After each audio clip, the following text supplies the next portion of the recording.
Welcome back to the third in this set of videos exploring some of the key concepts within Do Sweat the Small Stuff. So if you've been watching the last couple of videos, and they're linked below if you haven't, you've hopefully grasped firstly quite how many micro interactions we have every day, and secondly quite how important they are on a number of levels. At this point it's pretty easy to feel overwhelmed. After all, I'm sure you already have enough to do. How on earth are you meant to think about these as well as everything else? The answer, I'm sure you will be relieved to hear, is not to try and do more. That mantra of work harder, work smarter, actually, it rarely makes a great deal of difference, and it's frankly a bit insulting. I don't believe you got to where you are today by not working hard, by not getting stuff done, by not being able to organise yourself. So to actually be able to make a change in our micro interactions, what we need is a shift in our focus and our mindset. That is, to focus on people over tasks, to choose intentional human-centered leadership as our day job. It's deceptively simple, which is not to say that it's easy. It requires trust through building stronger relationships with your people.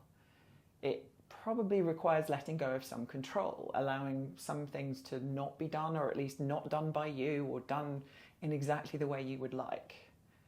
But instead, your relationships with those you work with become the most important element of your job.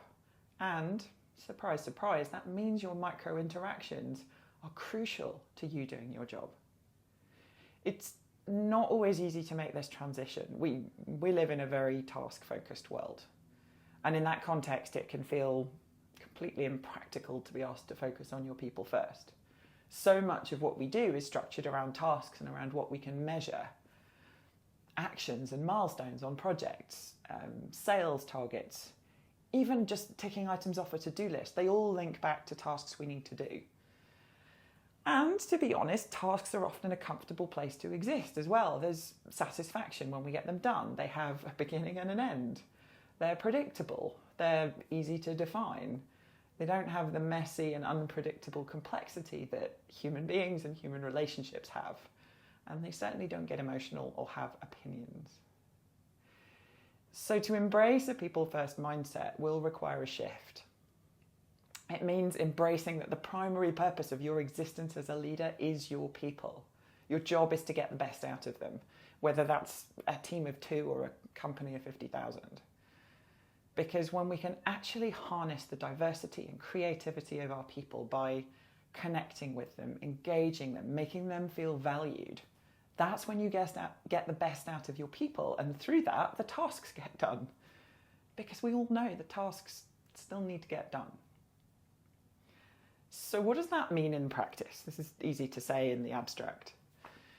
Well, it might mean asking questions that build deeper relationships, not just asking questions about tasks. It might mean talking to your team about how they work, not just what they're working on.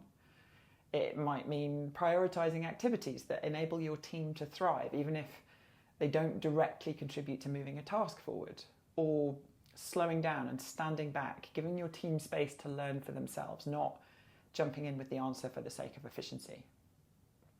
In a world where your job is your people, arguably, your micro interactions become the most important thing about every day.